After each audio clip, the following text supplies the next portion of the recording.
Hello. ഇന്നൊരു അച്ചപ്പത്തിൻ്റെ റെസിപ്പിയാണേ. ഒരു മുറി തേങ്ങ എടുത്തിട്ടുണ്ട്, ചിരകി അതിന് പാലെടുക്കാം. ഒരു 3/4 കപ്പ് വെള്ളം ഒഴിച്ചിട്ട് പാലെടുക്കുന്നുണ്ട്.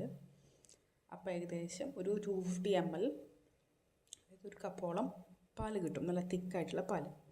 പിന്നെ ഒരു മുട്ട. ഈ മുട്ടയുടെ ഷേപ്പ് നോക്ക്, നല്ല പെർഫെക്റ്റ് റൗണ്ട്, ഓവലല്ല കേട്ടോ, അത് നല്ല ഭംഗിയിട്ട് കാണാം. ഒരു മിക്സിയുടെ ജാറിലേക്ക് ഒരു മുട്ട ഒഴിക്കുക. പിന്നെ വേണ്ടത് 1/4 കപ്പ് പഞ്ചസാര. 1/4 കപ്പ് എന്ന് പറഞ്ഞു കഴിഞ്ഞാൽ 4 ടേബിൾ സ്പൂൺ. അത് ഉള്ളതാണോ എന്ന് അറിയാൻ വേണ്ടിയിട്ടുള്ള ചെക്കിംഗ് ആണ് കേട്ടോ ഇപ്പോൾ നടക്കുന്നത്. ശരിയാണ്, 4 ടേബിൾ സ്പൂൺ ഇടുമ്പോൾ 1/4 കപ്പ് പഞ്ചസാര വരുന്നുണ്ട്. മധുരം ഇത്തിരി കൂടി നിൽക്കണം കേട്ടോ.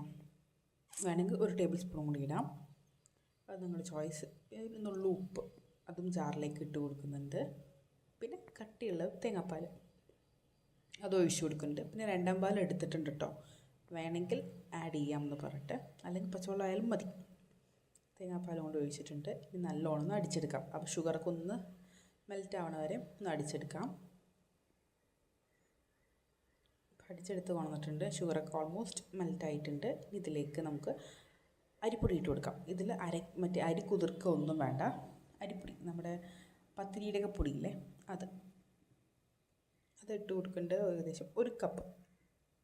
പിന്നെ ഒരു 1/4 കപ്പ് മൈദ, രണ്ടും കൂടി ഇട്ടിട്ട് ഒരു സ്പൂൺ വെച്ച് മിക്സ് ചെയ്ത് കൊടുക്കാം, അല്ലെങ്കിൽ മിക്സിയിലിട്ട് അടിക്കുമ്പോൾ പറക്കും. ഒന്ന് മിക്സാക്കി കൊടുക്കുന്നുണ്ട്.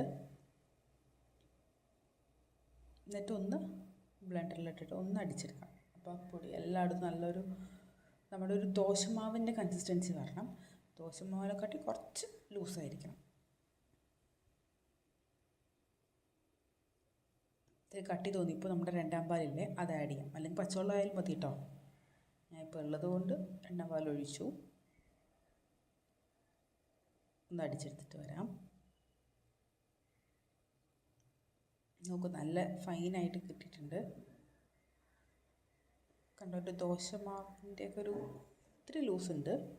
പിന്നെ വേണ്ടത് എള്ള്, കറുത്ത എള്ള്, അതും ഇട്ട് കൊടുക്കുന്നുണ്ട്. എള്ളെടുപ്പോൾ ഒരു ഭംഗിയാണ് കാണാൻ. ചിലവർ ജീരകം ഇടും, എനിക്ക് ജീരകം ഇഷ്ടമല്ലാത്തതുകൊണ്ട് ഞാൻ എള്ള് മാത്രമേ ഇട്ടുള്ളൂ.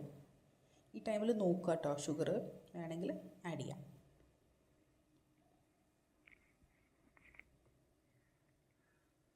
പിന്നെ വേണ്ടത് നല്ല വെളിച്ചെണ്ണ. പിന്നെ നമ്മുടെ അച്ചിനെ കുറച്ച് നേരം ഒന്ന് ചൂടാവാൻ വെക്കണം. ചൂടായി കഴിഞ്ഞിട്ട് 1-2 സെക്കൻഡ് ഒന്ന് ഹോൾഡ് ചെയ്യണം, ആ എണ്ണയൊക്കെ ഒന്ന് പോകാനും അച്ചിൻ്റെ ഭയങ്കര ചൂടുന്ന് മാറാൻ വേണ്ടി. എന്നിട്ടൊന്ന് മുക്കുക, എണ്ണയിൽ മുക്കുക. എന്നിട്ട് ഇതിനൊന്ന് ഷെയ്ക്കാക്കി കൊടുക്കുക ഈ അച്ചിനെ.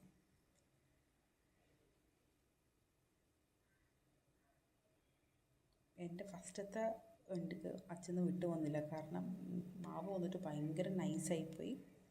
അപ്പോൾ കുറച്ചും കൂടി അരിപ്പൊടി ആഡ് ചെയ്തിട്ട് മിക്സാക്കി. ഈ ടൈമിൽ എന്ത് പറ്റി, അച്ച ചൂടായത് കറക്റ്റായില്ല.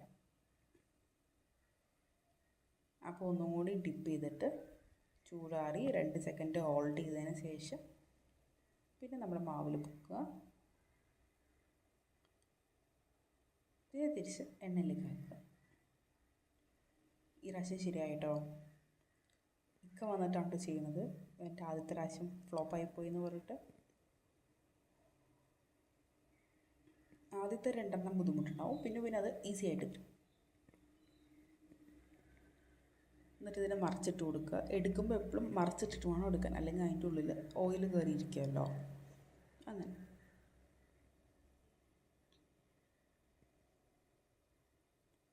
ഓരോ അച്ചപ്പവും ഉണ്ടാക്കിയെടുക്കരുത്. ഓരോ അച്ചപ്പം ഉണ്ടാക്കണതനുസരിച്ചിട്ട് എല്ലാവരും വന്ന് എടുത്തിട്ട് പോകുന്നുണ്ട് കേട്ടോ. ഫസ്റ്റ് തന്നെ എൻ്റെ മോൻ വന്ന് പറഞ്ഞെടുത്തിട്ട് പോയി. അവൻ്റെ ഞങ്ങൾ ഉണ്ടാക്കണ കണ്ടിട്ട് ഉണ്ടാക്കിക്കൊണ്ടിരിക്കുകയാണ്. ലാസ്റ്റ് എന്താ, എല്ലാവരും ഓരോന്നും എടുത്ത് പോയതുകൊണ്ട് എനിക്ക് ലാസ്റ്റ് ഒരു ഫോട്ടോ എടുക്കാനൊന്നും കിട്ടിയില്ല ഗൈസ്. ഞാൻ തന്നെയാണ് പകുതിയും തീർത്തത്.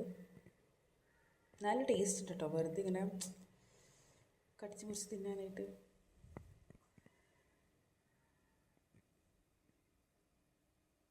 അങ്ങനെ ഓരോ അച്ചപ്പം ഇത് ഞാൻ ഉണ്ടാക്കിയതാണ് കേട്ടോ. പിന്നെ ഞാൻ ഇക്കാക്കനെ ഹാൻഡ് ഓവർ ചെയ്തു. എനിക്ക് എണ്ണയുടെ സ്മെല്ല് കേട്ടിട്ട് ഭയങ്കര ഒരു തലവേദന വന്നു പറഞ്ഞിട്ട് ഇക്കാക്ക് കൊടുത്തു. പിന്നെ ബാക്കിയുള്ളതൊക്കെ ഉണ്ടാക്കിയെടുക്കുന്നുണ്ട്. ലാസ്റ്റായപ്പോൾ ആൾക്കും മതി, ആളും നിർത്തി. കാരണം ഒരുപാട് നേരം ഇത് ഹോൾഡ് ചെയ്ത് നിൽക്കുമ്പോൾ നമുക്ക് ഇച്ചിരി മെനക്കേടാണ്.